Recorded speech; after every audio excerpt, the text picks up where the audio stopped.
Still too early. I think it's funny. Hey internets, it's Jake from Mini Terrain Domain, and this is our Kids on Bikes RPG campaign. Welcome to Paradise, Michigan. This is episode 11, Powers for Algernon. And in a few minutes, we will get into the game and we'll see what that title's all about. Let's see, a couple of announcements before we get going. First and foremost, because I don't want to forget them, if you look up above Tomiko and M in the right-hand corner there, you will see that there is a popsicle, a Terrain Treats Domain Pop, plus one to fun. They have 36 of those, but thanks to, some of the players themselves, you now have 3 more of those for a total of 39. These domain pops are our domain dice for this game. They're a way that you, the audience, can have an effect on the game. First and foremost, they work as adversity tokens to help enhance their rolls. They can get bonuses for each domain pop that they use. And we are hurriedly working behind the scenes on developing a D100 roll table for this game that anybody can have anybody else roll a domain pop, roll on the table, and things ranging from all capital trademark very good to all capital very bad are on there, and lots of good stuff. So we will hopefully be able to introduce that in the very near future. The way that they get those, though, is from you subscribing, resubscribing, dropping some bits, the cheers, the $5 tips, all that stuff goes in to award domain pops for the players. Another thing, I literally just launched this yesterday, and I'm excited to share with you the first official Kids on Bikes merch. Yay! This is the Welcome to Paradise, Michigan retro postcard design. Designed by me.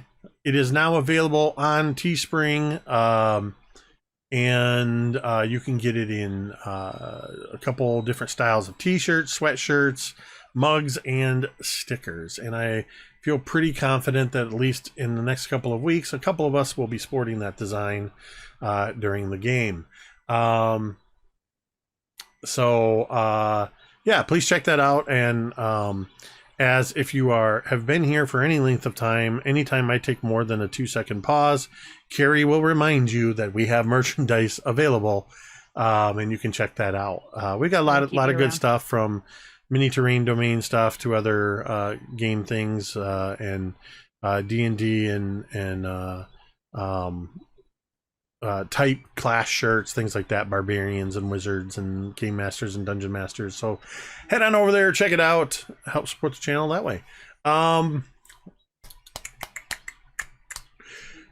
One announcement, I'm not going to keep telling you, I don't know why I keep doing this. I keep running down the schedule. All you got to do is type !schedule in the chat. You can see all of the great games that we have going on, but I do have a footnote on one of the games, and that is, since it's Thursday and we normally would have played Mythos Investigators yesterday, we're clearly not playing yesterday. This will be a delayed game. We are playing on Saturday, June 24th, so that is 1 week from this Saturday, and we will be doing that live on that Saturday. So we'll send out some reminders, but that's when we are going to play that game. That is our Lawlerville game run by Ricky. That is an original Call of Cthulhu scenario, and I have known this for a long time, but playing under Ricky as a keeper in Call of Cthulhu, I am really appreciating just how twisted his mind is. It's great. Right. It's just a barrel of fucking monkeys. So the only other thing that I believe that I have to tell you about is just to remind you that you matter.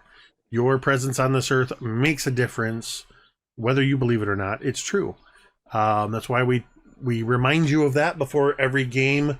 We want you to know that if you are struggling, it is okay. It's okay to not be okay. It's okay to struggle, but you do not have to struggle alone.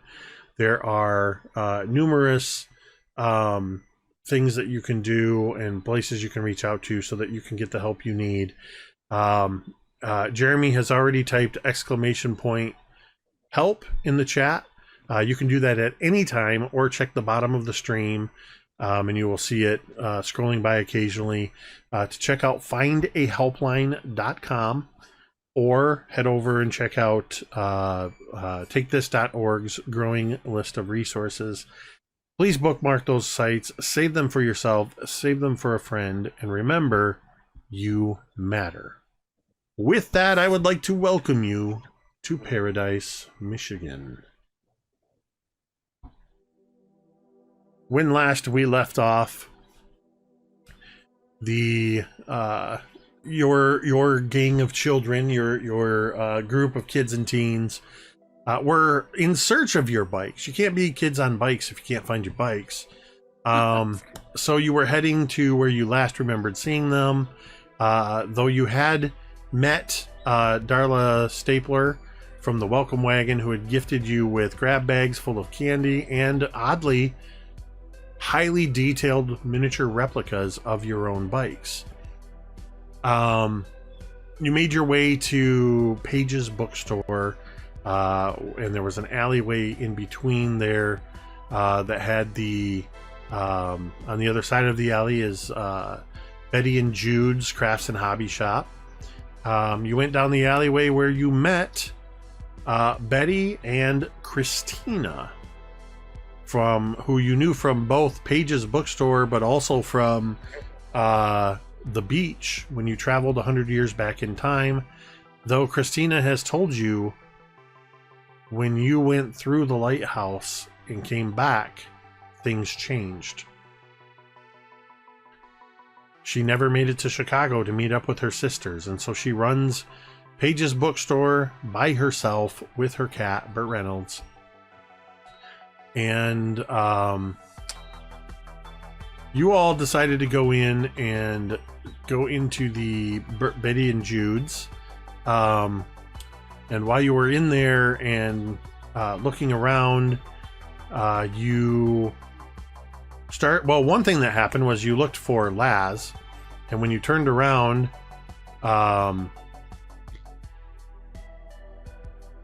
Oak and Billy, I believe it was, discovered a milk carton on the ground that had Laz's face on it. "Have you seen me? I'm missing."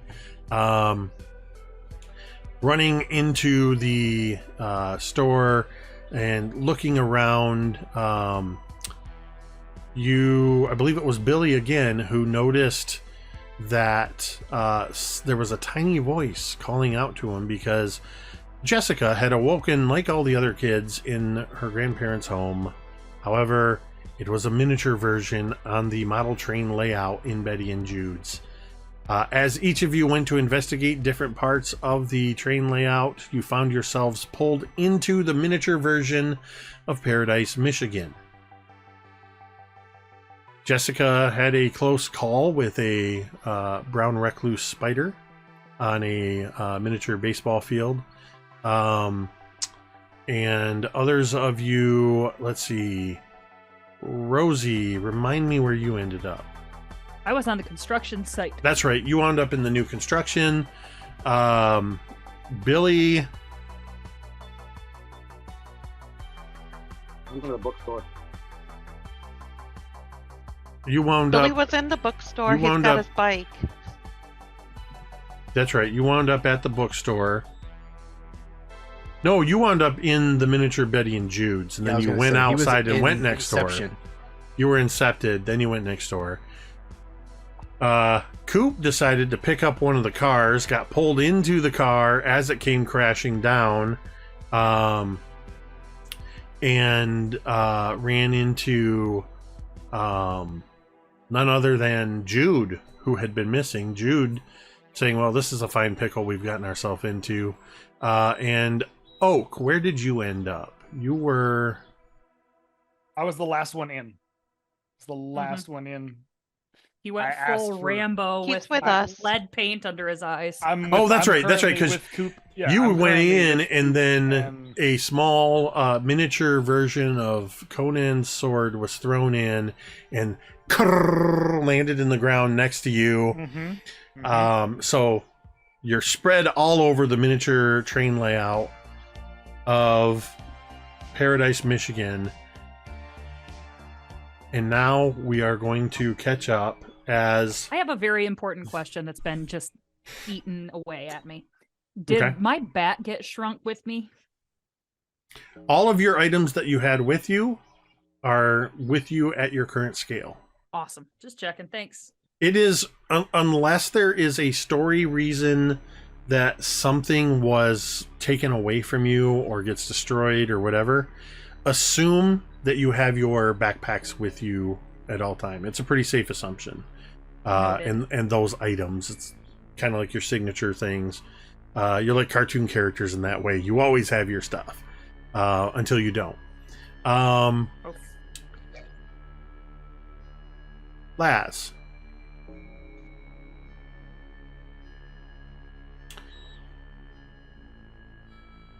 It is dark where you are.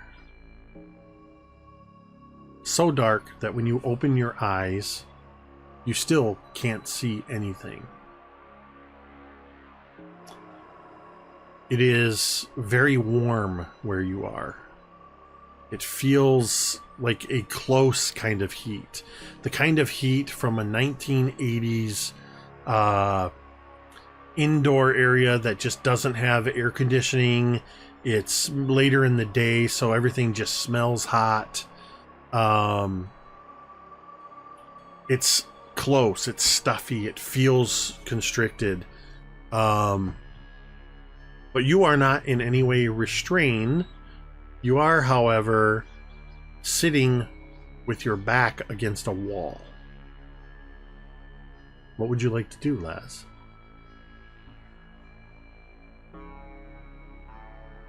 Is it like a stone wall or like drywall? Give me a mind check or brains check as you are sort of feeling along, trying to determine what this might be. Okay. That's a 5. Yeah. The 5. texture, as you sort of feel along it, the texture is like that of wood, like a really rough wood grain. You can feel the grains of wood almost so deep that you can trace your fingers in them, but it feels like if Laz has ever gone to an amusement park with his family, maybe when he was younger, or even going to somewhere in like a city park or something like that, where there's a structure that is made to look like it's made of wood. It has all the texture and everything, but you know it's just made of plastic. That's what this feels like. It feels like plastic.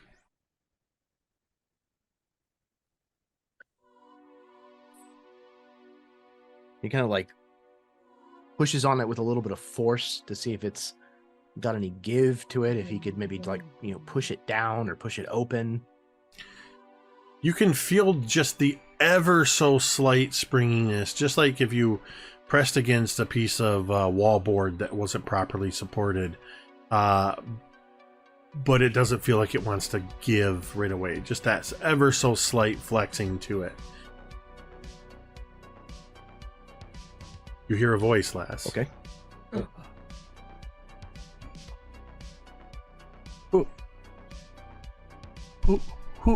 Who's there?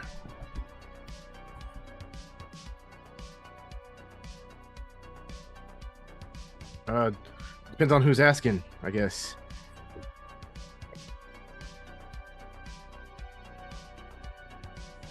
Where are you at? How did you get here? Where did you come from? Fuck if I know. Look, where are you? He starts kind of making his way towards the voice if he can, if it's got a direction. You push yourself up to your feet, and the ground feels slightly sandy, but has a little bit of just a ever so slight give to it. It has almost a hollow sound to it as you walk across it, stepping slowly towards it. What are you doing? Why are you coming toward me? You can see in here? You can't? Would I be surprised if I could? I don't know. Was that sarcasm? This day just gets better and better. Does this sound like a kid?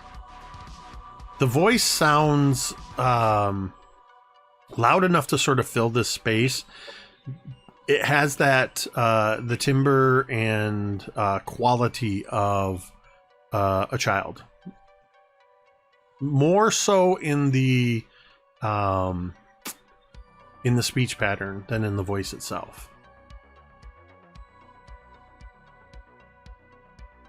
Look, I'm not going to hurt you. I just want to get out of here. If you can see, maybe you could like point me towards like a door or I don't know, like a ladder or a hole or something. You want to go out there?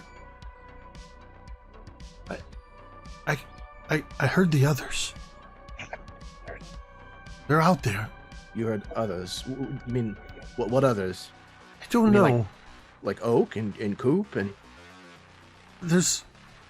I heard a girl calling somebody named Billy. Okay, yeah. She's not far where away. Did you hear them? She's not far away.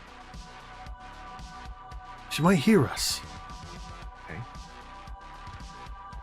The person, look, Billy is somebody I know, and if you heard a voice of somebody calling for Billy, then it's probably another one of my people that I know. So if you could just like point me in that direction, then I can get out of your hair.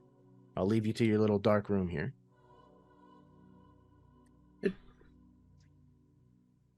Well, now that you're here, I don't want to be alone. Oh.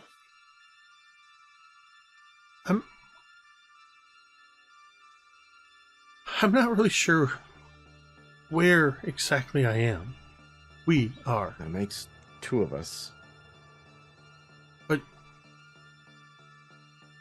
I don't know. Don't know if it's safe out there. How do we know really that tell you? your friend? How do I know that you aren't one of them? One of them who? You don't look like them. You don't dress like them. Oh man. And you're You gotta very get out, much man. smaller than them. The people in the lab coats. Lab coats. Look, you're not making a whole lot of sense. I haven't seen anybody in lab coats. I have no idea where here is, much less where there is. But if there has the people that I know, then I'd rather be there than here. So if you could help me make the transition from here to there, that would be fucking fantastic. Please don't get angry with me. I don't like it. I don't like it. All right. Don't get your panties all twisted up. Don't be mean. Where are you at? Don't be mean. Algernon's always mean. Who? Algernon. He's Is that like one of these fucking cats that runs around here, or? No, it's Algernon is no. Can I trust you?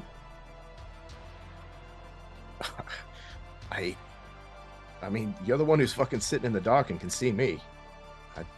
I don't know. Can you? Can I trust you? I'm going to try and trust you. Please don't make me regret it. Oh my god. Oh, Okay. can I ask you a weird question? You know, it would fit. So sure, why not? You don't like have a pacemaker, do you? A pacemaker? It's a device that goes inside your chest to help keep your heart beating. No. I At least not. just that I need to know make sure. Okay. You hear the sound of somebody like straining, and then you hear this. What the hell are you doing? You hear ping, ping, and this slight buzzing noise, and above your head, a light bulb starts to glow very dimly. And it gets brighter, and suddenly it goes and flares really bright, and there's now 3 of them illuminating the space you're in. For a moment, you are blinded by white light. As your eyes recover, you look up and you see a giant, to you, albino rat with red eyes. Oh, Bubba's. Cowered in the corner of this building Fuck me! like this. And as you blurt that out, we're going to cut away. Oh my god.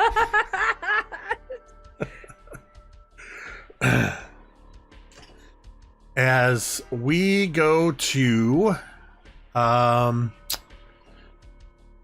let's cut over to Coop, Oak, and Jude, because why not start the game off with some mixed up identities with what was I calling you guys? Koopak. Coke. So Coke Coop, Zero, baby. Coop, Coke There's been Zero. a lot of variation. Coop, you have just seen Oak land like in a 3-point heroes pose with a literal Conan sword impaling the street next to you. Oak! Hi! I don't know where we are. What's on your face?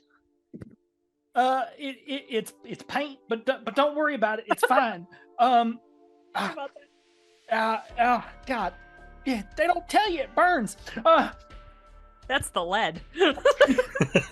That's the It's giving regret. you your superpower. That's the regret. asbestos promise.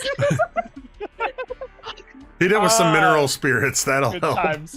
Good times. He's It's- crying, but you don't know if it's the paint or just the sheer adrenaline. Is that a sword? He looks like ahead of him a little bit. Yeah. And he like goes over. That's so cool! I know. You fell through the air, and that was cool too. You okay? Yeah, I guess so, because we don't have a damage chart yet. Fourth wall. Hooray. So- There's a guy here. I don't know who he is. Hello. And I think the two of us are having a conversation, and like I'm completely oblivious to Jude at the moment. And then I immediately like rush for the sword, and then like try to pull it from whatever cardboard, plastic flooring this is. Like Sword in the Stone style, just like pulling it out of. Oh my of god, whatever. it's crafting foam. It's gonna make the squeak that I hate. Oh yeah, it absolutely does. It makes that loud, very loud. Red light on the phone. Yeah, it's absolutely made of the pink foam insulation. The base is so. Yeah, so he'll he'll try to pull the sword out of the foam, and then he'll wheel around and like put himself, he'll like interject himself between Coop, himself, and this person. All right, man. No funny business, and I mean it. I got a metal sword here, man. The man looks at you, and the look in his eyes is one of he doesn't look with any amusement or mockery. He sort of holds his hands out. Don't worry, mighty warrior. I mean no harm to you or your friend. Yeah. It is very clear you are the one in charge here. He's got the May I warning. introduce myself? Yeah, I think names are a must. So, how about you start? My name is Jude Davenport, and well, I made all this. And he kind of gestures around at the buildings, and as a reminder, because I did forget to mention this part, Coop and Oak and Jude are in the parking lot of the Peaceful Waters Church. It looks really good. You made all of this? Oh man, I'm really sorry for breaking your car. Well, if I'm being honest, son, I'm less concerned about any damage to the miniatures doesn't really seem like the right word now, does it? But Models? well, models, yes, Action but figures. I'm trying to more concerned, I guess, on how I got here and how you got here. Got me. I picked up the car and then I was in the car. Interesting.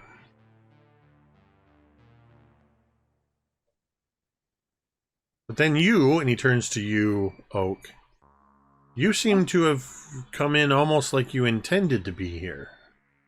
Well, yeah, I'm not going to just let my friends be in here and me not go and do something about it. I would expect nothing less. The hero's journey and all that. He like thinks for a minute, and he's like, "Yeah, hero's journey. That's what I'm on. And I, if you know something, if you know where my friends are, you better tell me, man." Based on very limited observation, if you and your friends came into the store and were anywhere around the train layout, depending on where they were would depend on where in Miniature Paradise they are. So chances are the rest of your friends are, well, around here somewhere.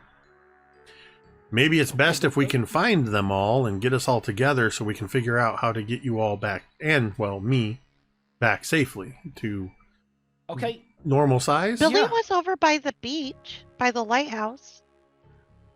Oh, okay. Well, maybe we should head there. But he looks to Jude. I got the ladies working on trying to get us out from above. They said they'd help, but like, what is this, man? Did you like create like a shrink ray or something? Well, not intentionally. I certainly didn't do anything like that on purpose. I'm just a retired insurance adjuster. I build miniature train layouts and build models and play role-playing games and board games, and all as a hobby. I never expected to actually be here in this place. Though, if I'm being honest with you, Can't say I haven't thought about it at least more than once. I would have rather had In that more moment, control over it, but here we are. All right. I think in that moment he realizes that Jude's not not an enemy. And I think at that moment he not drops the sword, but lets it slack to its side. To his side, and then he'll kind of look around. Okay, so do you want to start near the lighthouse then? Well, Kind of looking at Coop. Maybe if we Well, find Bill. if I may, More in that direction. We should go in that direction. if would it be okay if you told me who you are?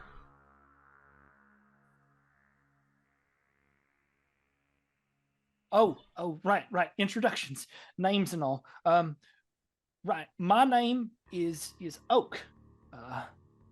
And this here is my friend Coop. Right. Kenny Cooper, sir. You can call me Coop. Totally forgot Coop's first name. Love We it. don't use it because he wants to go back. Hold on 1 second. I appear to have. Okay, we're back. Can you guys hear me? Still good. Yes. Yep. Okay. Stream is good. The stream was not good on my end. It said there was a network error, and I had internet Oh, no. connection is low across my Zoom. Oh, so no. Okay. that everything looks good. Alright. So okay, just needed to check. Okay. Sorry for that interruption. Well, Sir Oak, as he kind of nods at the sword, you might want to keep that at the ready. Right. There's a few, well, what I would normally consider, I always thought of them kind of as friendly little helpers, having a few little spiders that hung out around the train layout to take care of other insects. But well, at this size, we are not going to want to run into even a daddy long leg, I'll tell you that.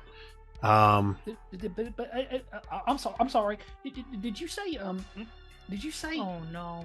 Did you say spiders? Well, I haven't actually seen any yet, but I mean, it is possible. Okay. Well, if you figure a spider is normally like the size of a dime or a quarter. I don't So, want to figure. Coop. I Right don't now, wanna figure. they'd be about the size of. Oh. Oh. Well, I'll tell you what. Let's not worry about spiders unless they become something we need to worry about. How about that? And I would actually suggest that let's save the lighthouse for last. Okay. So we're missing 1, 2, 3. Oh, we're missing 4. 4 others. Well, we're missing 3. Laz is on a milk carton. 3. Yeah. Well, he's still missing. I don't care if he's on a milk carton or not. He's still missing. One of your Well, we friends know where was he is. He's one of in your the friends alley was on the milk carton. kidnapped or ran away. I don't know anymore. Oh boy, that's gonna be hard to explain. Yeah. So apparently, Paradise is weird. The bookshop lady Christina was telling us there's ley lines. I don't know. A lot of weird crap happens to us. You spoke with Christina. Yeah, she was outside with Betty. And they told you about the ley lines. Uh-huh. Well, it's probably because Christina remembers us from 1880 Who when we met her originally. who are you? I'm Coop. And with that, we're gonna cut to Rosie. Oh my god. That's incredible. Okay. Rosie, you are in the middle of what appears to be an entire neighborhood of partially built houses. You're in a sort of a sand lot in the midst of them. Yeah, appropriate. You're there in a Right, sand lot with your baseball bat. Yep. But Benny the Jet is nowhere to be seen. Okay. Damn it. Well, so I guess Rosie would kind of just be like looking around and kind of almost panic. And she would just be like screaming as loud as she can, like, hey, in any direction, and just like listening hard for any like response. Like as hard, yeah, just, and then if she doesn't get one, she kind of does it again. And then eventually she just kind of starts walking. So you are in the new construction area. Correct. Which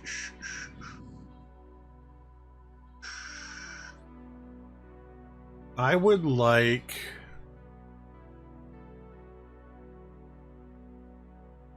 Oak, Coop, and Jessica to make brains checks, please.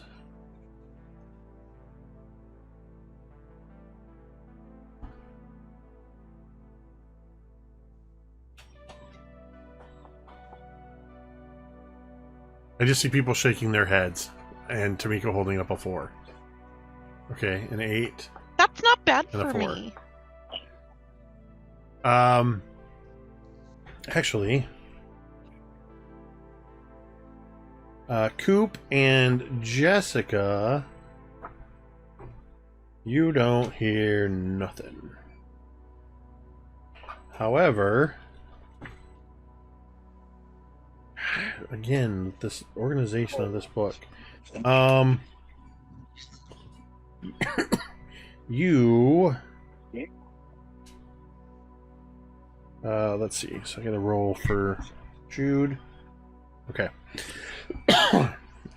Oak, you hear from somewhere to the east, you hear Rosie's voice sounding very far away, but sounding like she's yelling. Somewhere to the east of us. Yes.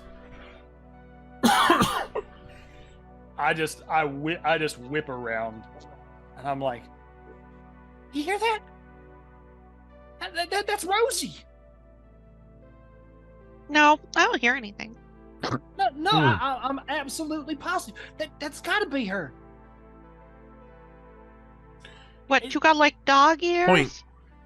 Or something? And he points out to the east, right? Eastern. Okay. That's the new neighborhood construction is off in that area there. Beyond that is the Twilight Grove. So if she's there, maybe that's what you're hearing. I don't hear anything either. But listen, keep your ears open and lead the way. Okay. He just starts like wishing to himself that he had his bike to get around faster, but he'll just trudge along and try to get going somewhere. And when Rosie is like all yelled out, she, like, you know how when you like really like yell hard, you almost get like a pressure kind of in your head, like a weird, like a sinusy thing. Mm-hmm. When she's all yelled out, she would just kind of start walking towards where she thinks the Twilight Grove is. That's kind of where she would, heading for home. As Okay. best as she can reckon it. Hey, Oak, who did you say you heard? I mean, well, it could have been Jessica, but I'm pretty sure it's Rosie. I feel like Rosie and Jessica have very distinctly different voices. They do, but I mean, from that far away, I wouldn't know the difference, probably, right? Very quiet and yelly. Also, Jessica does not seem like the kind of person to yell at the Jessica's top of never her yelled in lungs. her She would life. scream. She would full on belt She scream. would, but in That's true. certain circumstances, I feel. Yeah. Rosie. Poor little Coop shouts, "We hear you! We're coming!" Rosie, are you walking, running, jogging? What are you doing? I mean, I guess I would. Uh, Rosie's a little freaked out. I think she would probably kind of jog if she's fairly sure she knows which way she's going. Then You've passed by the new construction a couple times in the couple days you've been here on your way to town, and you know the way to get to, more or less, to get to. So yeah, she would jog towards Wolf Twilight Grove. Okay. As you are running along, you see... You don't even need to make a roll for this. You can see that the new construction, it looks pretty realistic. Mm-hmm. Until you notice that there is a probably at your current size, I would say about the size of a pontoon boat, you see a small box of matches, or what would be a small box of matches, that is sitting right next to where there's an entire stack of lumber, and you see that there are these gigantic red, rough-shaped, almost not quite spheres, with jagged bits of wood coming off of them. And you can see what is, for your size, about a 2-story bottle of super glue. What the hell? And Rosie would kind of like hustle over to that, and just kind of like, she would like touch like the matchbox and like the edge where you would like strike a match, and it is incredibly rough, and you can see that these giant, almost sphere things, they're the size of like a gigantic beach ball, and you can already smell the sulfur. These are clipped match heads that are being clipped off of the matchsticks to make the miniature lumber in the new construction. Oh my god. And you can smell the sulfur, you can smell the cyanoacrylate of the super glue. And that's like almost very, yes, agreed. Good on that pronunciation, Jake. That's the fumes at my size especially are almost like overwhelming, and she's like and she just kind of like starts to back up immediately and is still kind of looking confused at this. I would like you to make a little behind the scenes note for everybody watching. M just realized that they can type in pink, which is very character appropriate, and I think it took us all by surprise, and I appreciate the... I didn't even know you could do that. Well, I would like you, Rosie, to make me a... Let's make a brawn check. fine. I will. Okay. Hey, it's a 10. Tell me why you can smell tell me why you can smell glue so strongly and not be affected by it. Great question, Jake. Let me share it with you. Well, I mean, like, I would say Rosie's, like, cardio is pretty good. So, like, it's not like she's, like, asthmatic. I mean, no offense to people who have asthma. But, like, I think she probably, like, she smells it pretty quickly and then is like, ooh, and it becomes, like, it goes from nothing to, like, overwhelming really quickly. So, essentially, she just kind of recognizes it and backs up as soon as she, like, enters the cloud.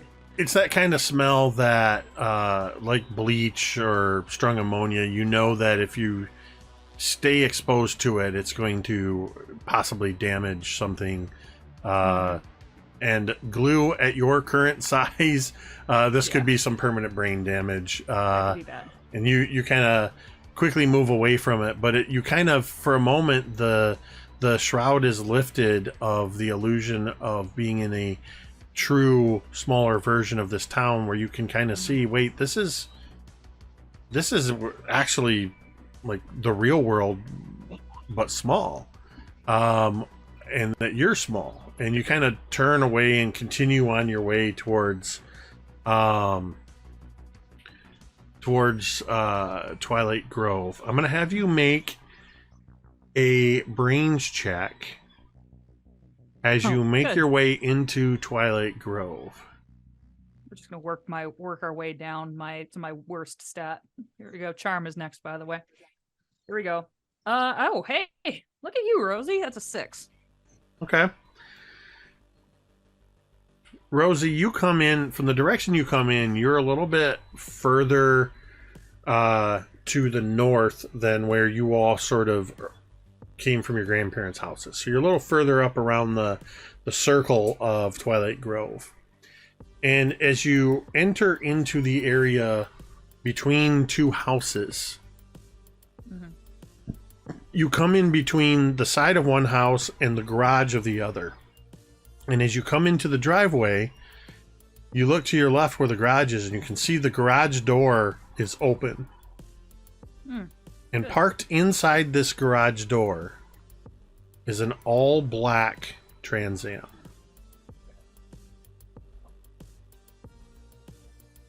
Rosie would be like, "Oh fuck yes," and she would go into the garage and she would try to.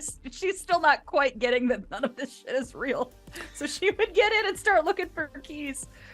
Well, She would as get into the you garage and look around. well as you look at it, you recognize this all-black Trans Am as the one that almost ran over Coop. Oh, does it have a dent in the spoiler?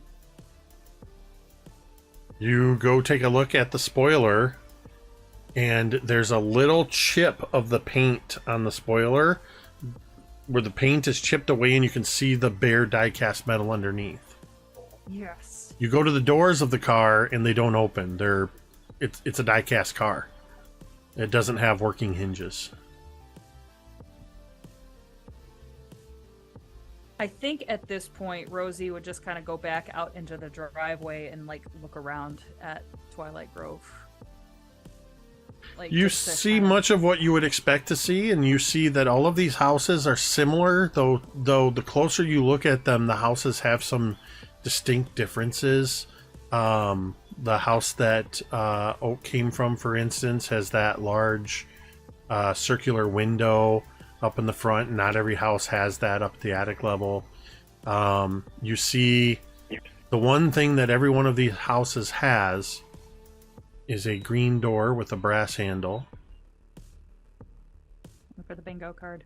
And you can think what- actually see the green space, and you can see kind of on beyond that, you can now really make out where you can see the blue sky with the white clouds, but you can see that it's painted plywood, and you can see the top of it. You can see the light fixture up above, and that it looks like there's a corner to this whole thing off in that distance.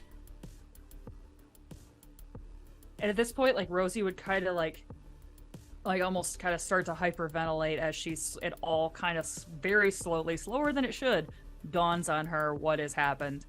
And I think one last time she would scream like, "Hey!" like almost like loud and long, like as loud as she can, until she's like almost like passing out from lack of breath. I would like Jessica, and I would like Laz to make brains checks. This is very Simba in Lion King right now. Somebody, anybody, help! Another 4. My die exploded for a total of 11. From somewhere outside this building you are in, Laz, you can hear Rosie yelling. Well, you recognize that as you are seen with this giant white lab rat sort of towering over you. But we are going to cut to Billy. You had grabbed your bike and you were riding across town. Where were you heading?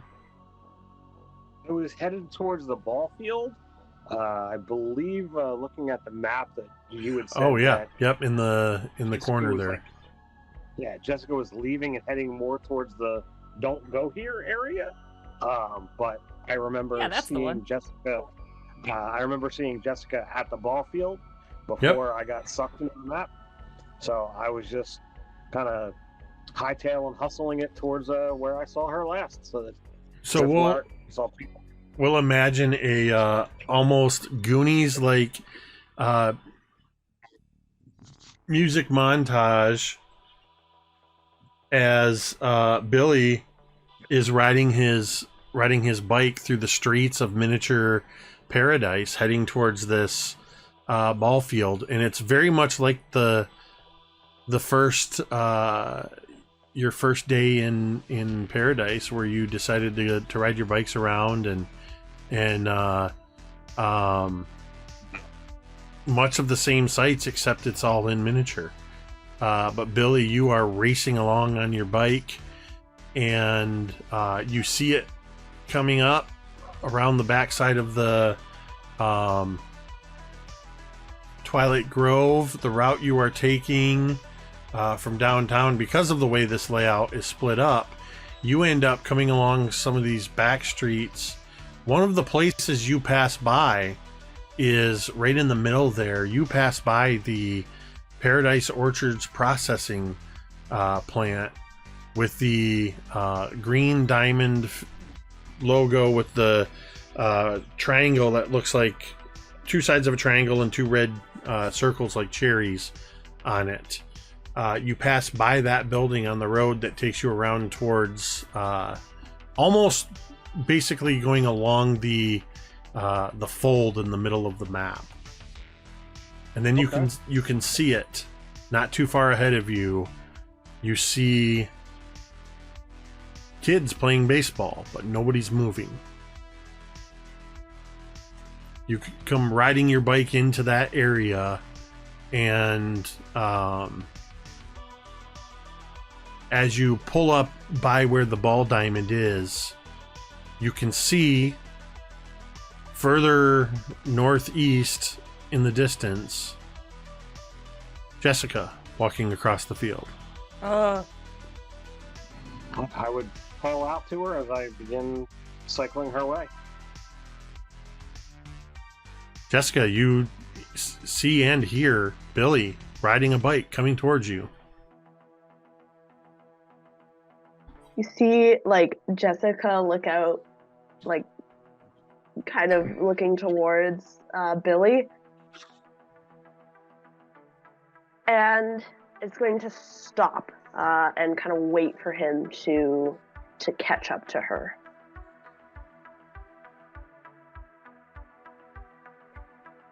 So, kind of in a bit of a huff because I, trying to get here as quickly as possible. How did you get in the map? In the map? We're inside a model in one of the stores. Oh, you mean like something that those like nerds play with? Like a diorama or some, craft. One of the people in town made it, and we kind of got sucked in. Listen, I woke up in my grandparents' house, but it wasn't my grandparents' house. It was like that, but not. And then I saw a spider. You saw a spider? Yeah. I'm nervously looking around. It's not around, is it? No, it was that way, and she's going to point where it went. Billy. Yeah. Roll me a D100. Oh no. Oh, what? Sometimes when you ask a question of whether or not something exists, we're going to find out together. I'm going to roll my dice, and I will tell you that if you land within 15 on either side of my number, We'll see what happens. 3. I rolled 1. But oh my god! No way. Run! Billy, you're looking around nervously as Jessica says, "It went that way."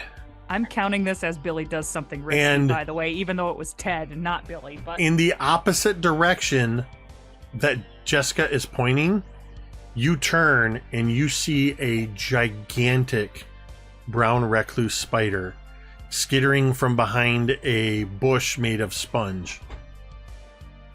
All right. Well, fuck no. I'm going to get. I'm already on my bike. I never got off, and I'm just pedaling away. Excuse me. So I'm gonna need you. Billy, to make a flight check. And because this is a fear of yours, this is a snap decision. So you cannot take half, and nobody can help you. Yeah, this is my worst. So that's a 2. So, where's my narrative results? So you roll a 2. That's okay. The character fails, but not too badly. There might be some very, very minor short-term consequences, but these won't shift the story more than a minute or two. The character has tried and almost succeeded. Billy, you are not on real earthen textured ground. This is flocking material that is glued to the surface. You try to take off so fast that your tire actually spins for a full rotation. You lean into your pedal so hard that your chain skips off. You get about 3 feet, and all of a sudden your chain goes and catches in the side, and you realize you're going nowhere fast. Can Jessica just like run past him? You just see like Jessica just like booking it. Yeah, at this point, Jessica could absolutely run past Billy. I would like you, Jessica, to make a flight check. This, just so you know the weight of this, you are determining if you and Billy both are making it away without drawing the attention of said spider. Perfect. I'm so glad I got 2 of those domain pops. Yay! Are you using the earned ones or your own? Ooh, I exploded. Oh, So that's, and I get a +1, so that's 20. holy cow. The character succeeds smoothly and easily. Likely it looks like you're just showing off, or that it's done so readily that it happens without any effort at all. At the GM's discretion, there could be some unexpected positive result from a success of this degree. So I am going to give full narrative control to you, Jessica, on how you get you and Billy to get away without the spider even noticing you. So Billy, you hear like the dum dum dum of Jessica's. Is she wearing flip flops? Maybe were flip flops a thing in the 80s, or what are the big shoes? Oh yeah, absolutely. Yeah. So you hear the sound of that like slapping of like against the foot, as Flipping and Jessica. Yeah. As Jessica like just books it. And you think that maybe Jessica is going to pass you. But you feel this like very rough like grab of your like shirt as she grabs like your back and the handle of the other. She's gonna like start pushing the bike. And I'm gonna say that the unexpected positive result from this is, as you are doing that kid thing, Billy, where when your chain comes off, the first thing you do is you go like this. You like tilt the bike and look down, like kind of like if you trip over something, like your own feet, you look to see what you tripped over, kind of thing. And as Jessica grabs hold of you and pushes, your foot engages and you basically roll the chain up. It rolls over part of your shoelace, which acts like a re-railer, and reseats your chain onto the spokes. And all of a sudden, your chain's re-engaged, and Jessica's running and pushing you like she's teaching you how to ride a bike for the first time.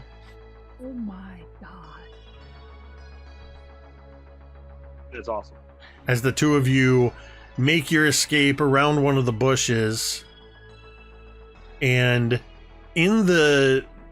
based on where you were, and in the process of getting away, you race around a couple bushes, and the two of you come around, and you can see you are nearing the end of this layout in the corner. And you see sitting there all by itself a large red and white classic looking barn. There's no farmhouse around.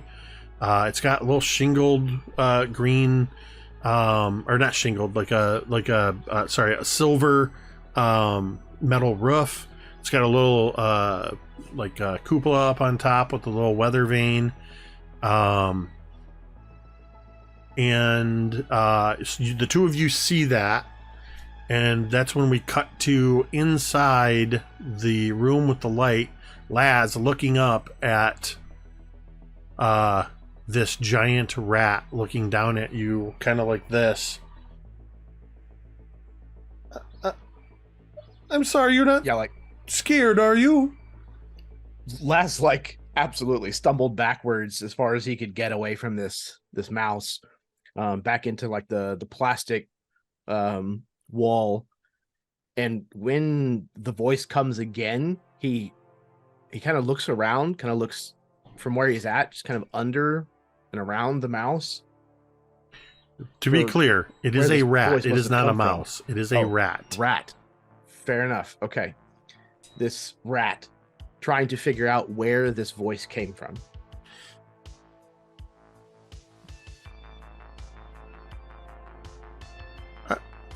Are you okay? And you see the rat's mouth moving. Ah.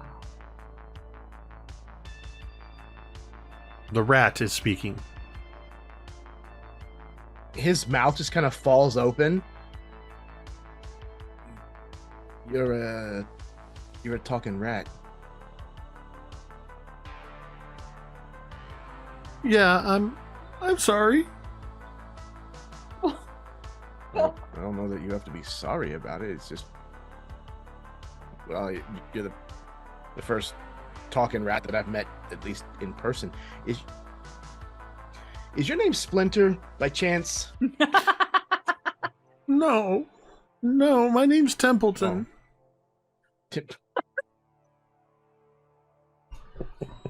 Templeton, like from the book, like with the spider and shit.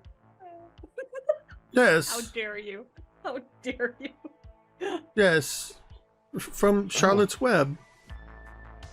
Yeah, I've seen it before a couple of times. I've read the book.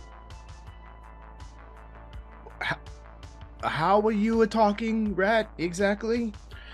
He kind of looks around, trying to figure out what the hell is going on here. The people in the lab coats, the scientists, they performed experiments, and one day I could talk. And right. Then they started doing more experiments and trying to get more things to happen, but all I can do is I kind of make electrical things work or not work. The light was you did that. When you first appeared, I made the lights go out because you scared me. Okay. And I was worried how you'd react when you saw me. I'm very much bigger than you. I've never seen a human person and it's as tiny as you.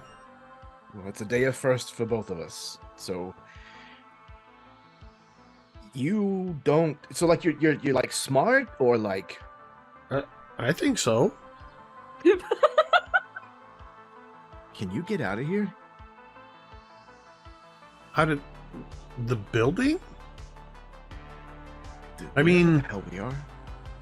I mean, I think so, but I was deciding whether or not I wanted to get out when I heard the girl's voice, and I wasn't sure if she was somebody I could trust. And I honestly, I hadn't been here much longer than when you showed up. Did somebody put you in here? I was in the lab. They had me hooked up to experiments, and then Algernon was being mean. Whenever Algernon's mean, he interferes with the experiments. I don't know if he caused it. But Algernon did something, and I got very scared. And then I was here. And I don't think I'm in the lab anymore. Okay. All right. Well, let's figure out maybe together where exactly we are, and then maybe together we can figure out how the hell to get out of here. There's a door right there, but I was afraid to open it. And one of the Templeton points with, actually does this very meek point with his hand, his front paw, but you see his tail sort of curl over his shoulder, and his tail also sort of points at where you can, now that the lights are on, you can see what looks like, it's not super detailed, but it looks like a barn door, and you can kind of see the hinges are very much not realistic. They look like two pieces of plastic stuck together, like you'd click into place. They're very obviously these big, it looks like the inside of a toy, but they look like you could just push on them and open them. Okay. I will go out with you, and we could go out together, and I can keep you safe because I'm bigger than you.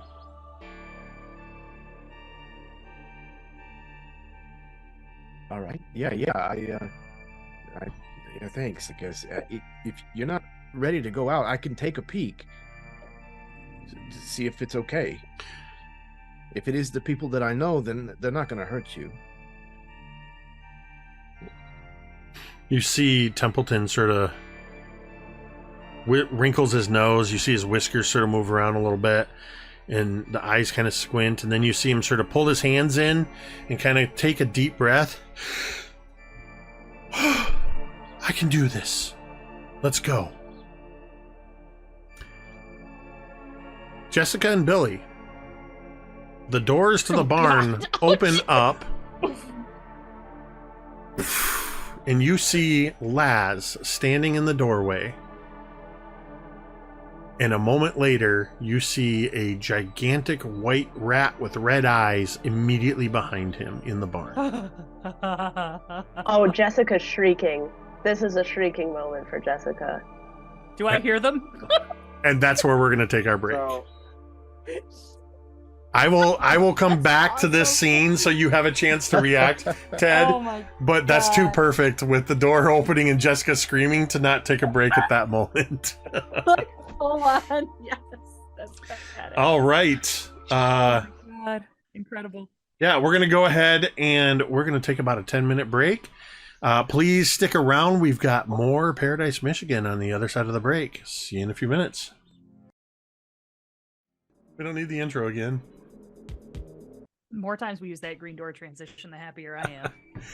Love it. Jessica and Billy. Jessica is screaming as Laz, with a giant albino lab rat behind him, has appeared in the barn. Billy, what are you doing?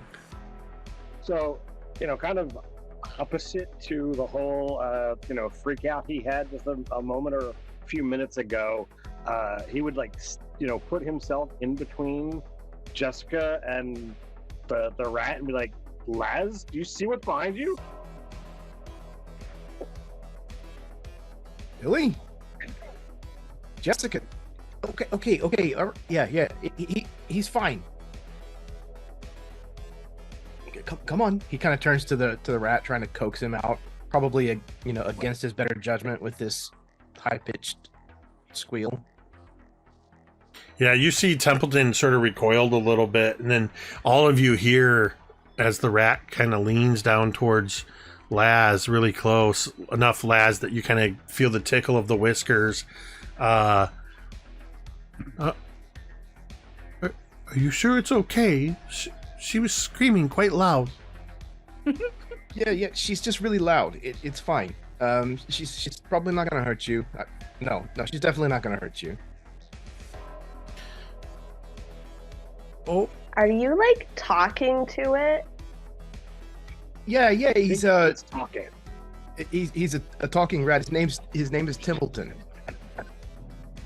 The rat sort of crouches down and comes out, barely fitting through the door of this barn, and it sort of sits up, pulling its arms up close, and with one paw, it just goes, "Hi, I'm Templeton." This just keeps getting weirder and weirder. Oh my god. You haven't seen anything. He can control light bulbs with his brain.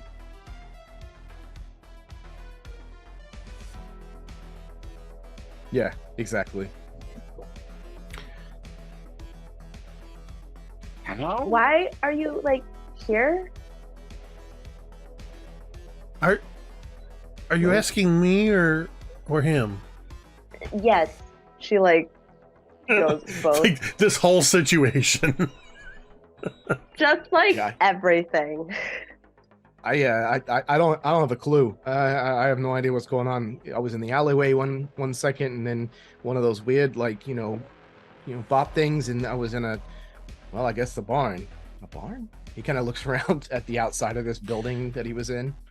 Laz, looking around now, you're sort of starting to realize, putting the pieces together from what you saw with the barn and the appearance of it, you start to realize you're not on actual ground, and looking around, you see that you can see the plywood walls that are painted blue, the sort of hazy suggestion of trees receding into the distance, painted, but to your scale, probably 100 feet or so away. And you can see that what seems like sunlight is actually a big incandescent bulb burning up above. This place sucks. Wait till you find out we're super tiny. No shit. He gestures to the giant fucking rat standing behind him. What? Okay, listen, it took me a while and I saw a spider and it went that way. Wait, there's spiders here too? Mm-hmm. Holy shit, it would be huge. Speaking of which, I turn away from Laz and look to Jessica. I'm sorry and thank you.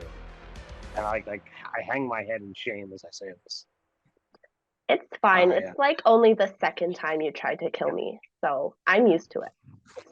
I didn't try to kill you either time, and I'm terrified of spiders. It's a whole story. You see Where's everybody Jessica's else? face just soften for a minute. She's like, it's fine, don't mention it. So yeah, we're in some kind of diorama, some kind of model that they built in a shop, and we came in here because Oak wanted to kind of look around and like, people kept disappearing into the map, and we hadn't seen Jessica all day. And sure enough, I looked into this diorama and she was there. And then so was I. But we all seem to be going to different places. I don't know where the others are. I don't know if it's weirder that we're tiny in this thing, or like if it's weirder that somebody actually built a model of this fucking town. Right? Can't decide What a which is nerd. worse. Okay, but the rest of everybody, they're also somewhere here? I'm pretty sure. I think I saw Rosie go in. I don't know about Coop. When I was looking in it, Oak was buying a whole horde of stuff. Are the rest of your friends children like you? Around. Kinda, sorta. I might be able to help. You smell different than everything here. I have a really good nose. Now, I apologize because I honestly don't remember. Laz, did you introduce yourself to Templeton? No. Okay. Because I could not remember if you had introduced yourself. I could help you find your friends. Well, that would be very kind of you to do so. I'm Templeton, and I'm sorry I did not ask you your name. To you, Laz. I'm Billy. Oh yeah. I'm Billy. This is Laz. This is Jessica. When you say this is Jessica and Jessica, you raise your hand up. The rat drops down to all fours. The back hunches up. The eyes narrow, and it goes. Ooh. Ew, Laz. Like, Get your friend. get. Yeah. What? Oh my God. Yeah, What is Laz it kind of like doing? turns towards Templeton. Hey. Everything's fine. Templeton reaches out with a forepaw and grabs you, Laz, and pulls you close. Oh. We are not to trust Jessica. What's wrong with Jessica? Billy, you should get away from it. Her, it, Jessica. Again, Billy would kind of like step in the way, in case the rat decides to do something. I mean, she's kind of got like a grating like voice and kind of like a personality to go with it, but like I don't think that there's anything wrong with her. What she's not gonna hurt you. What's the deal? You see the nose twitching.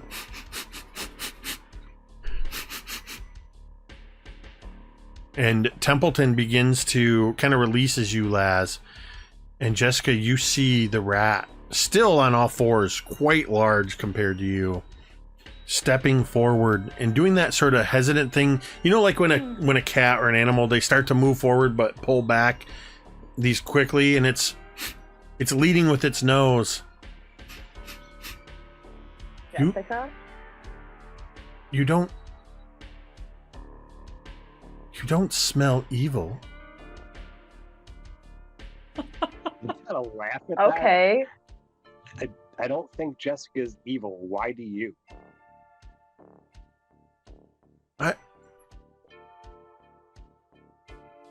I'm sorry. I'm a little embarrassed. I was reacting to something I was told. And I understand that might have been very rude of me. And you Laz see says, his "Hey, don't look at posture me." start to change. What'd you say? Laz says, "Hey, don't look at me," to the other two, because he's not the one who said something to Templeton about her. I am sorry. All right. First off, who is like spreading rumors about me? Because that's like super rude. Say it to my face. Algernon told me that the scientists often speak in hushed whispers of Jessica. Who is Algernon? She kind of like flips her hair a little bit. Algernon is another one of the rats. He's mean. I wished to be away from the scientist and Algernon. That's how I found myself here, and then I met Laz. And now I met you. So, were you like smart before you came in here? The scientists conducted experiments. I don't remember much from when I was before I could talk. Except that I was always hungry, and I'm sorry, this might be inappropriate for children, but I always wanted to mate. That's all I thought about was food and sex. Mm-hmm. But now Okay. that I can talk Slash and this. read and think, there's so much more to do.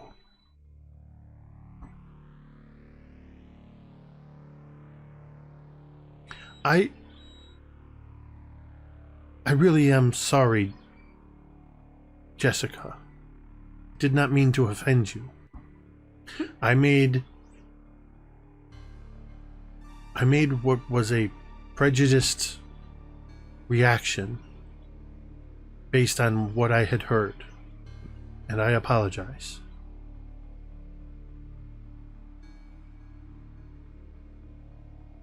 I accept your apology, I guess.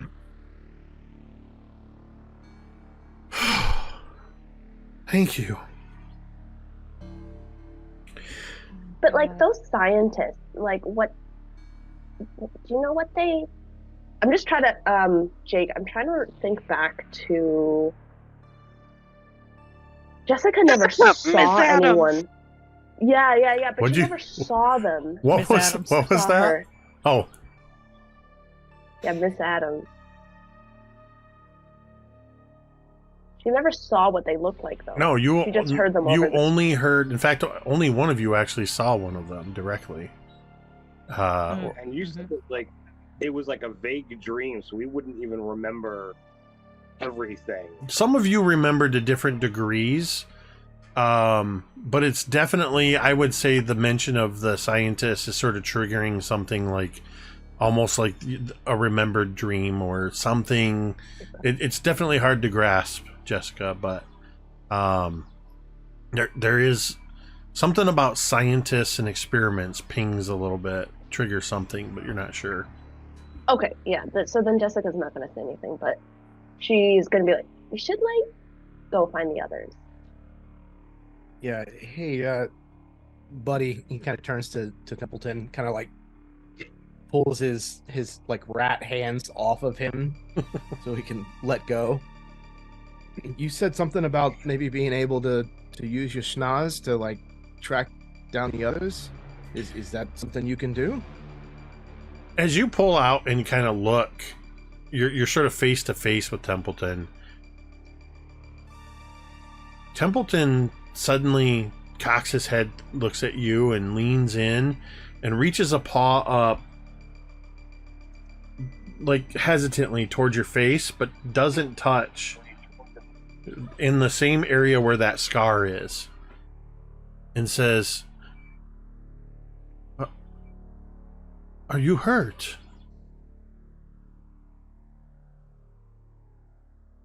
What this? No. He kind of like pushes his hand away and like makes sure that his hair is kind of like hanging down where he usually keeps it to kind of help hide it. No, that's an old thing. It's just a scar that I got. you know scars, I'm sure. Templeton looks at you.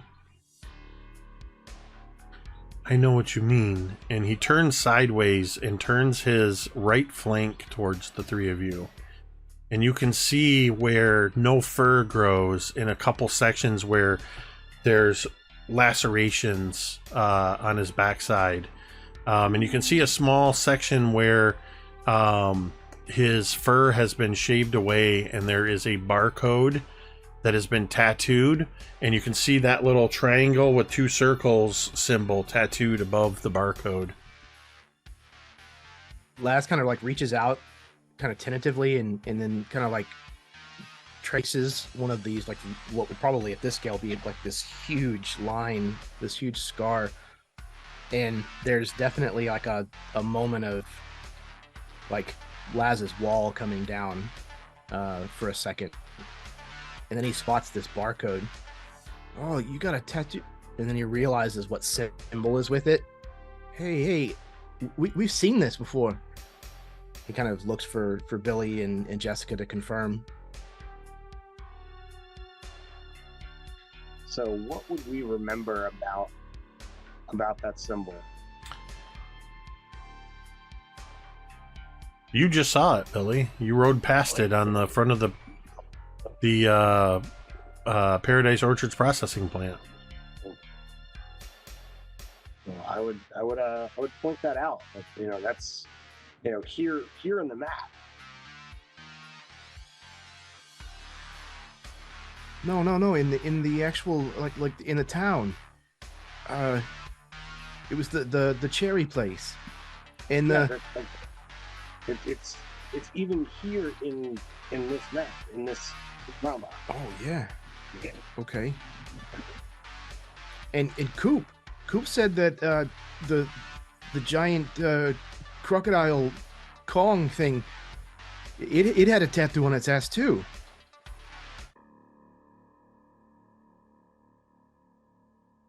So things are kind of connecting up. It still doesn't answer any of the questions though. Like, you know what? Hey, I'm really sorry that they did this to you, but if you can help us find the rest of our the rest of the people that came here with us, that would be amazing. And if you can help us, then did you mention that I'll do my damnedest to make sure that you don't ever go back to no lab. Did you mention a crocodile? It was a massive one down by the lake, and we kind of went down there. You've seen James. Like a pause when he said last. It has a name? His name is James. His full name is Captain James Hook. James? It's Captain James Hook. They thought it was ironic. Of course it is. It Name makes perfect I sense. only met James once, and then I never saw him again. The rumor around the labs was that he had escaped. That is very good news indeed. Didn't we see him like a super long time ago, though? Yeah. Technically it was 100 years ago, before we reset for the summer and everything changed. My head hurts. Templeton sort of does this, kind of like pawing at his face, and says, "Mine does too. I will help you. I apologize. I don't know if this is impolite etiquette for tiny humans or not, but we could probably go faster if you rode on my back." Oh, hell yes. Yeah, I think Laz says as he's Jessica. already starting to climb.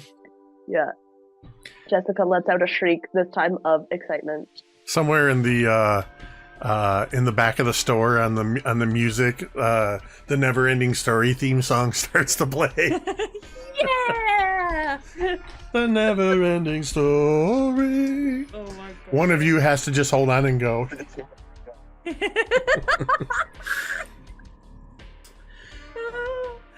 Amazing. Do you all climb aboard, Templeton?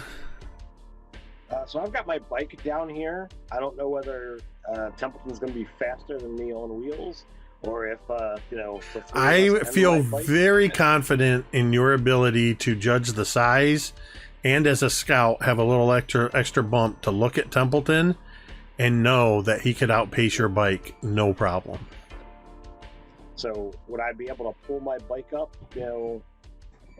Use my rope and I'll fix it to the back of us. And Oh Better my yet, God. Billy, as you lift your bike with the intention of storing it or keeping it with you, as you pick it up, the bike shrinks down in your hands to the miniature-sized model. Hey, you didn't have to IKEA rope it to the rat. Congrats. well, wonders never cease in this place. Put it in my bag. Awesome. And you all clamber aboard Templeton, and you begin. It's kind of, there's that sort of loping motion as Templeton kind of moves forward a little ways, moves and begins running along, as we cut to Coop, Oak, and Jude, who are traversing their way in that general direction. So I need to bring up the map once again just to get my bearings. Let's see. So you guys were over by the church. You were heading around. Okay.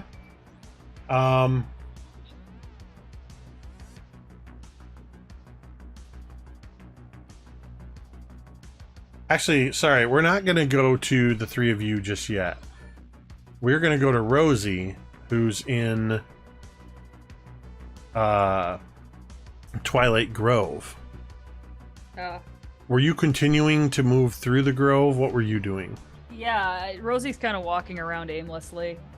She got her bat. She's just kind of like walking around and like looking for any signs of people or life or anything. So as you're sort of wandering around aimlessly, give me another brains check. Okay. Can do be. Here I go. The 6.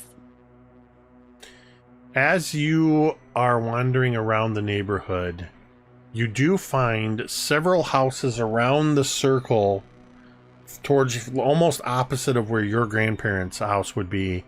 You find another garage open.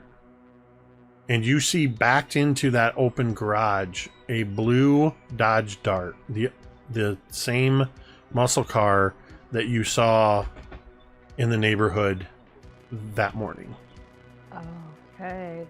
Okay. And Rosie would go in and take a closer look at it. Remind me, what was special about the Dodge Dart? Did we just see it, or You saw it pull in. It was another muscle car that pulled into the Twilight Grove community. Each car went kind of around, and you never saw where they went, and they never came back out while you were there. Interesting. Okay. Got it. Noted. So Rosie's kind of like, huh. And she would actually go in just to kind of like test the waters. She would kind of like go in, and for a reason she doesn't exactly understand, she would like look around to see if anybody's looking, and she would just go like boom, and put a dent in the driver's side door. If we see this fucking car again and there's a dent in the driver's side door, I want to know about it. Give me a brawn check. Okay. Wait. Is this a what it's high stress situation? I forgot what it was. No. Okay, I'm gonna take the half then. That gives me a 7. I want to make sure brawn's the right stat. If Rosie just threw yeah. down, I've got a bingo. I feel like that. I wouldn't call this reasonable. I wouldn't call this a throwdown. You just kind of, if anything, you are vandalizing. Okay. You with that Laz would be 7, proud. I was just gonna with say. that 7, that's enough to not to dent it, because if you've ever tried to, especially on a miniature scale, try to put a dent in a die-cast car in the 80s, but you do chip away a little piece of paint. You can see that silver metal underneath it where you chip away the blue. When you come out of the garage, Rosie, you see 2 familiar figures walking through a couple of the houses and heading across the green space towards you, as you see Coop and Oak Hey. and an adult man who looks to be in his 50s. Do Coop and Oak look distressed?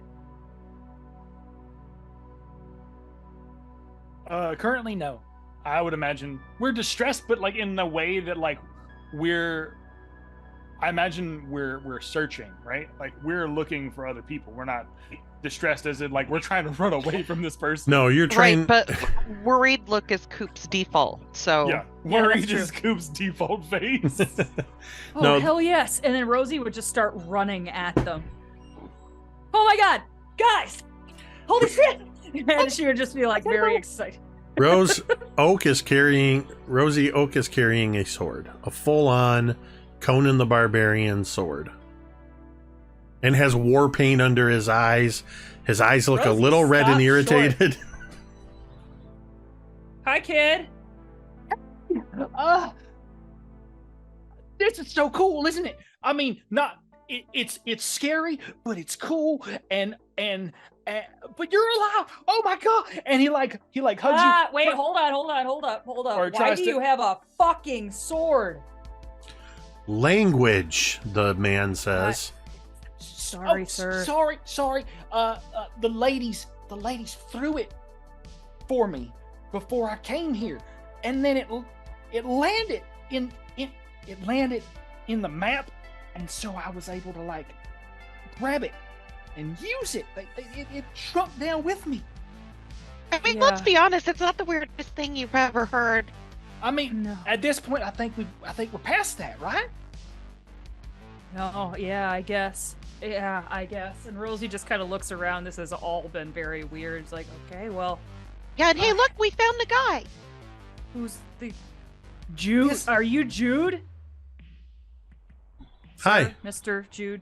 Yep, that's me. Jude Davenport. I made all this. Well, it's very detailed, sir. Yeah. Good job. It's okay to be otherwise not impressed. I mean, somehow you and your friends have all found yourself shrunken inside my train layout, the same as myself. Yeah. Yeah. Do you know how we get out of here? That would be my next question, I guess. I haven't seen the others. Have you guys seen? And she would look specifically at Oak and Coop. Have you guys seen Billy or Jessica? No, you're the first I would one we like- found. Oak, Coop, No, you and haven't. Rosie and Jude to all make brains checks. Why is it always brains, Jake? 2. So that's a 19 on the die plus nope, no pluses, just 19 on the die. Never mind. It's a 3. A very Coop roll. Oak. Well, I got a 1 for Jude.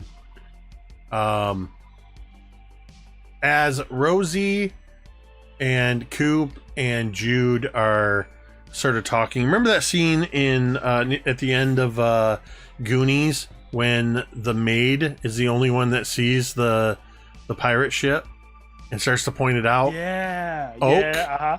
You're the one that sees a giant white lab rat with red eyes charging across the field towards you, and behind its head on its back are seated Jessica, Billy, and Laz. Uh-huh. We don't see it because we filled our rules. You Coop's basically gonna you turn all to have your Rosie and say, the three of you have your back turned to it, and so Oak is the only one who's just like, Guys, I You was haven't in seen a any- car and then I was falling and it was Guys? really scary. Oh my And- god, that sounds kind of guys! cool. It was I'm glad- terrible. look. I What's imagine up? right at look, we're like in unison. We do that. What? He points just straight up. now it's almost like I imagine almost the scene in Jurassic Park where he takes her head and moves it to look. It's a little outside of 1980 something. It's 1993, but Remember Jessica's scream? Yeah, That right. happens. Coop screams the Jessica scream. Coop screams and it sounds almost exactly like Jessica. Exactly the same sound effect. As this giant rat comes charging towards all of you, and there's this moment where it just sort of skids to a stop, and some of this fake this flocking sort of flips up, and across all of you get dusted with like woodland scenics woodland scenic summer grass and whatever other colors. Static The grass woodlands- that, like, It's the sticks to 80s. them. Wouldn't it have just been flat out fiberglass? Pretty No, much. they had the good. Okay. They had stuff in the 80s that was the same stuff. Why do my lungs burn? Your eyes burn, your lungs burn. My hands are gonna sting for weeks. Oak's gonna die of allergies in this game. As you all are now together again for the first time. I have so many questions. First of all, Somebody order, how are you guys? And she would look up at Billy and Jessica and Lass. did somebody order the cavalry? Are we gonna get killed by that rat? Is my second question. He's like, okay, he thought I was evil, but we're good now. Oh, that His makes name is sense. Templeton. Templeton, meet Oak, Yeah, this is Coop, and Rosie. Which one's Coop and which one's Oak? Hard to Oh. say. The world may never know. As the three of you see and hear this rat speak. Ah! Okay. You now can talk? It can talk. Okay, it was cool not before. it. He. That's so cool! I think once it can talk, it's a he. Hi, rodent. This is Templeton. Templeton. Laz is like getting down and kind of like standing in front of Templeton with like his hands up as like a no contest kind of. He's cool. Are you friendly? Okay? I think we're all in this together. Can I touch you?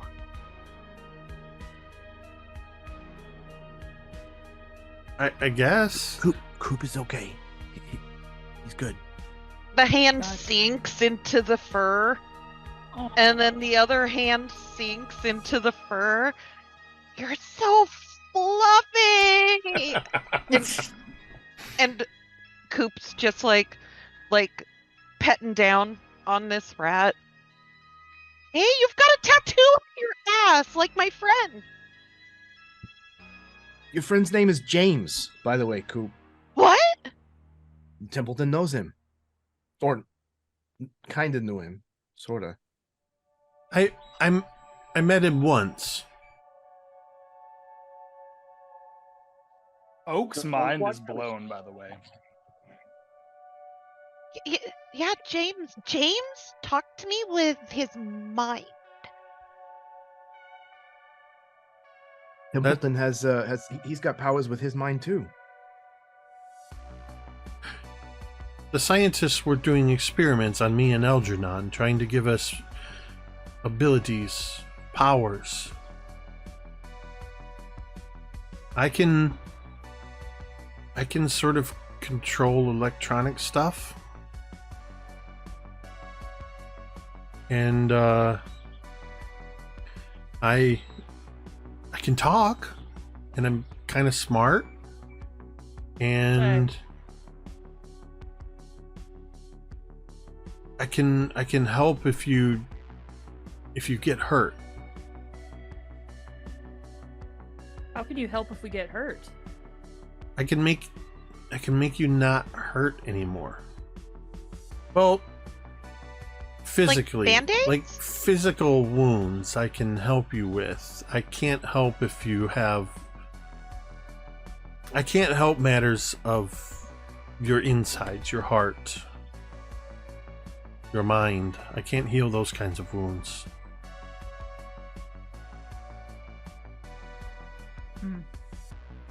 What? How did all of you end up here? I turn over to Jude. I don't know. How did we end up here, I picked up a car. Mr. Davenport? Jude, you see Jude has sort of, you guys are basically all right back where you were the first time you ever met.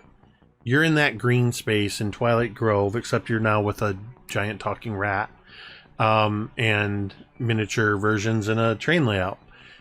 Jude has walked over a few feet away to sit down on a miniature plastic park bench, and he has his pipe in his mouth, and he is sort of padding around, and he's looking around like, where did I leave my matches? And then he just sort of, he starts puffing on the not lit pipe just absentmindedly, and he goes, he takes it out of his mouth and kind of points with it. Templeton, was it? You said you can control electronics, like circuits and wires and lights and those kind of things? Yes. I sort of can see in my mind how they work. What turns things on and off, and I can make lights glow and make sounds come out of things that have sound, make things go that have motors in them. I just sort of understand them.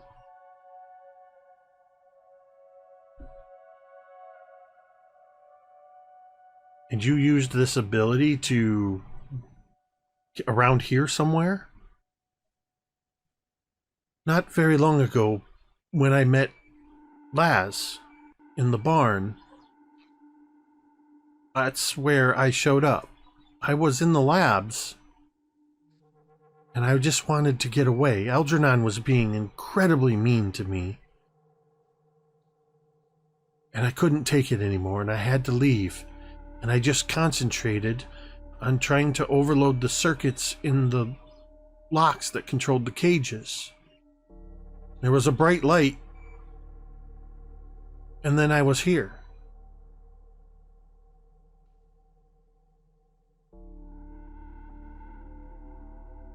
Jude looks for a moment, sort of taps his pipe against his lip. I was adjusting some of the connections on the layout, and I was specifically connecting to the power supply when I saw a flash and felt what was not for the first time a jolt of electricity from touching a live wire. And that's when I found myself in here. And he looks around at the rest of you. It is possible that whatever Templeton did to get here is also what has caused us all to end up here in my train layout. He kind of looks at all of you as if expecting you to be surprised or somehow like this is the grand revelation. This is so fucking weird. This has all been so fucking weird. I imagine we're numb. I would look at Templeton. I'd be like, do you remember anything else about that day other than what's his face being mean to you? That day was this day. That was less than an hour ago. Was there anything else that was funky today? The lights flickering, or they forgot to feed you or anything out of the ordinary. There's been a lot of talk around the lab of an anomaly. Is there anything you can tell us about the lab? They do a Where it lot of is? experiments there. They do a lot of experiments on animals. They do a lot of experiments with people, I think. But they also have concerns in Paradise. I'm What? not entirely sure what Paradise is, but I hear them talk about it all the time. The main thing that the couple of things that they talk about a lot are the lighthouse, the stapler house. They're always talking about the orchards. And the barn northeast of town.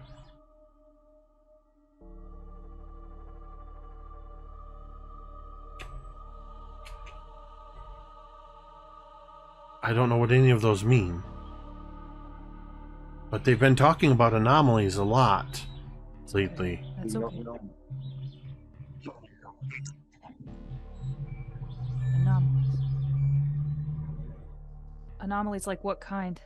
Do you know what and Rosie would kind of like, again, like very much her look would soften a little bit and she would just say, "Do you know what like an anomaly is?"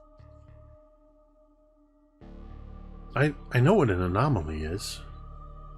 It's something abnormal. Do they ever Or- get Yeah, I told you I was smart.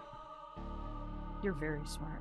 No, we've Well- only been inside the lighthouse and it was pretty weird. Because it had the trap door and stuff. We haven't been to any of the other places. Jessica, Billy, and Laz, you were all just at a barn northeast of town. A model of a barn. Yes. But anything we were in previously is not guaranteed to be the same. Christine says it's all different. And over there is a ball field, and I would kill if there was a ball field on the green space by where we're staying. I would murder, and there's not. There was like a spider in there. Oh. There's a spider here. Rosie. Ah. I'm going to take something you just said, and I'm also going to do what I often caution players not to do, which is a little bit of metagaming based on something you said in the side chat. I'm going to ask you a question. Does Rosie, upon hearing the things Templeton has said, is Rosie feeling evil, or not evil, but feeling bad Not today. feelings towards Algernon? Oh yeah, Rose. Like this animal. Rosie. We don't likes know who animals. Algernon is. Nope, that's right. So, No, but he said Algernon was very mean to me. That's all he said. And just the way he said it, kind of like, Rosie's very sensitive to, like, people have been mean to her. And, like, this kind of, like, bullied thing resonates deeply. And her knuckles would get a little white on her bat if you're looking very As closely. you have those feelings as he had told you this stuff, and then you mention, I would murder someone for the ball field to be on the green space. Ooh. I want you to roll me a grit check. Okay.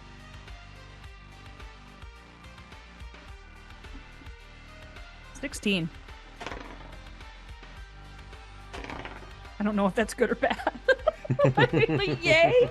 Question mark. Rosie, you know how when you stand up too fast and everything seems to sort of fade around you, you get almost like a tunnel vision, you sort of lose almost things become muffled around you. Mm-hmm. You get that sensation, a bit of vertigo. And a thought, a memory, rises to the surface. Rosie, what is a painful memory? Something that you try not to think about ever, that rises to the surface in clarity as if you are reliving the moment.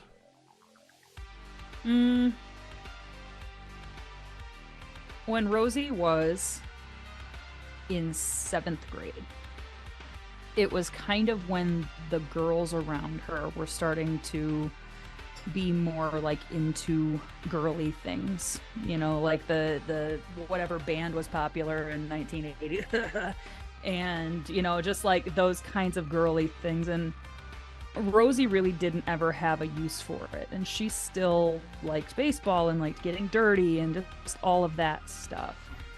And she had a very good friend all growing up, like all through her young childhood, named Claire. And Claire, she was thinking that was still her friend, like her best friend. And she came in one day to the classroom where they all went to school, and it was before class. And Rosie overheard her saying some pretty nasty things about Rosie, and like she like yeah, fucking tomboy, can't even wear a dress right, can't even, have you ever seen her in a fucking dress? Like really cruel things. And another one of Claire's new little posse said, yeah, well, maybe if her mom wasn't fucking dead, she could teach her how to wear a dress. And they laughed. And Rosie skipped class for the first time in her life. And that was the end of that friendship. For the moment, cinematically, it's as if you right now, with your baseball bat over your shoulder, are standing in that classroom watching these girls be mean to 7th grade you. And as you're reliving this moment, Rosie, you hear a voice behind you, just over your shoulder, in your ear, say, "You want to bash their heads in, don't you? Just take your bat and crush their skulls."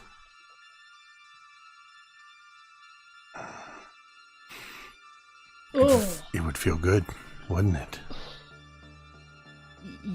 If anybody's standing near Rosie, you would hear like that grippy tape on her bat start to like creak, and her knuckles are absolutely white, and she's just like, she's shaking. Her knees are shaking, and she's gripping this bat so tight that she's shaking, and color rises into her face, and her breath is quickening, and she's like trying not to feel this way, but yes. Tighten your fingers around the neck of the bat. Feel it. The power at your fingertips. Your muscles tensing in anticipation. When the bat strikes a ball, it sails off into the distance with a crack. What sound would their head make when your bat strikes it? And oh my god, yeah, Rosie like lets out this like and like immediately just freaking reels back and is ready to hit somebody. And as you reel back, you hear as you reel back, you're frozen in that moment. Rosie, you and I are going to be good friends. It's nice to meet you. My name is Algernon. And that's where we're going to end tonight's session. Oh Rosie, my god! no! I imagine in Rosie's frozenness, she's crying. Oh, Holy shit. Don't go to the dark side.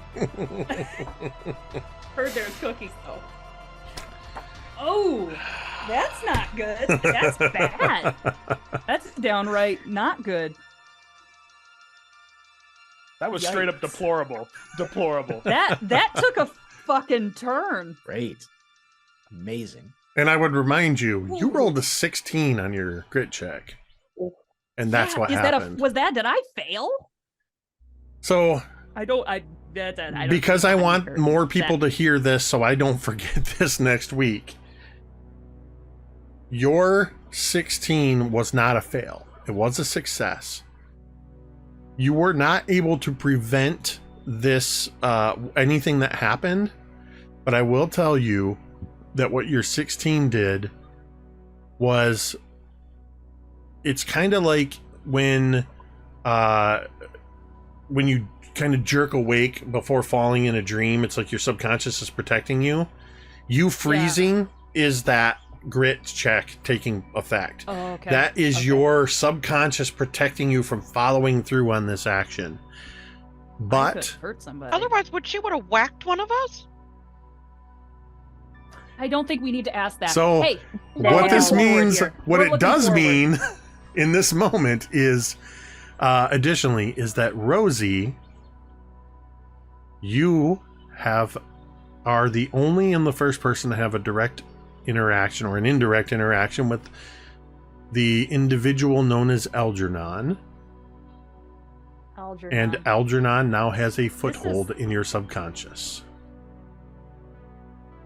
Great. Good session, everybody.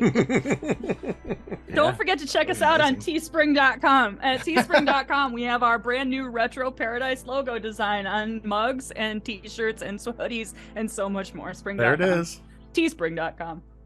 There it is. Thank you all so much. Thanks to everybody who tuned in to hang out with us. If you lurk in the chat, we appreciate you. And if you're somebody watching later on the VOD, we hope you're enjoying the show as well. This was a lot of fun. It's so good when we can have everybody together, but I kind of like it when they're not here because it lets me do little twisted things to account for their absence. This is session 11 and we're just getting started. I mean, come on. You are in a weird town on your second day or your first day for the second time. You've already traveled 100 years back in time. You've apparently altered the timeline. You've miniaturized into a train layout. You've met a talking rat that can control electronics, and Rosie almost cracked somebody's skull because a voice is talking in her head. I don't know about I you. feel like Beautiful we've gotten day. I don't know about you, but I love this game. we've gotten a lot done. We've been very productive. I think the best thing about this game is we have no freaking idea where it's going to take us, session to session. I was like, oh, Absolutely we're not. doing a Honey I Shrunk the Kids thing. This is going to be fun. Ugh. Nope, They have to gotta ride a giant rat, so that's pretty cool. gotta roll this, ride the waves of everything. So And we again, need to get that fan art of the three of them riding Oh, Templeton. Yeah, that's a fan request. Anybody wants to do that and throw that up there? I could knock it out, but it'll look like 3 balls on a jelly bean. Yeah, I had perfect. I had to bite my tongue when I shared the title of the episode, and a couple people and Carrie was like, I think there might be a mouse in this episode, and This Algernon is much less sympathetic than the other Algernon. then and now there's a rat named Templeton, and you got to ride on him like Falcor. I don't know. I hope you guys had fun. I enjoyed it. What a wonderland. I absolutely love seeing your reactions to those different things when they happen. I want to give a shout out today to Tamiko. Anybody who has ever played a game with Always. Tamiko knows that Tamiko is a note taker. This is the first campaign that I've been playing in with Tomiko. Today, Tomiko shared the most elaborate... Now, to be fair, I've seen bits and pieces of them for the last several weeks. But Tomiko shared with our group the sort of shared document of notes. And they are thorough, concise, elaborate. There's pictures and diagrams. And I 100% am just using it to confirm that, yes, this is exactly what I planned all along. I totally meant for all of these things to happen. Good reference piece. And remembered all these things. No, I wanted to shout you out, Tomiko, because I think it's incredible that, one, just that you take such detailed notes, but that you're willing to share it with everybody and that we can benefit from... and you can all edit it too. How concise you are. I promise I will not edit anything unless it's the correct spelling or identities. Please find some better pictures for some of these things. That's so fun. Tomiko, you should share Jake the truck driver and Jake the bus driver in the public Discord for Welcome to Paradise, because I absolutely love that.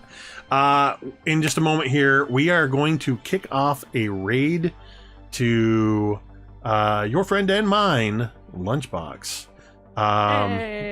Looks like Lunchbox is indeed streaming, and we want to send the love over there. If I can get it to show up. Yeah, we're going to send you all over to raid Lunchbox, who is doing just chatting, it looks like. Charity stream, Charity actually. stream. Yep. He's trying to play. He's trying to play some Baldur's Gate, and he's also trying to raise money for Fred Hutchinson. Yes. Cancer research. Yeah. So head on over there, give Lunchbox a follow, check him out. Great dude. Again, thank you to everybody who tuned in tonight, and as always, a huge thank you to my amazing friends that are playing kids and teenagers that are just letting me run them through whatever psychological traumas I can come up with. Thank you, Chad, Tomiko, Carrie, Ted, Jeremy, and Em, without whom this would just be me talking to myself for a couple hours. With that, we're going to end this stream the same way we end every stream, and you can say it with me if you want. I'm a tattoo on your ass! Organ.